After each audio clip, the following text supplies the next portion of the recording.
आणखी एक महत्त्वाची बातमी या संदर्भात अमित शहांनी मला फोन करून दिल्लीला बोलावलं होतं. शहांनी भाजप जॉईन करण्यास सांगितल्याचाही खडसेंनी गौप्यस्फोट केला. दरम्यान भाजप प्रवेशात मला आता काहीही इंटरेस्ट नाहीये आणि मी पवारांसोबतच राहणार असल्याचं यानंतर खडसेंनी स्पष्ट केलं. दरम्यान खडसेंचे दिल्लीपर्यंतचे संबंध आहेत, आम्ही किरकोळ लोक असल्याचा टोला यावरून गिरीश महाजनांनी खडसेंना लगावलाय.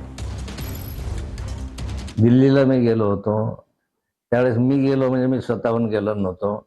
माननीय अमित शहा यांनी मला फोन केला होता. मला त्यांनी दिल्लीला बोलवून घेतलं होतं.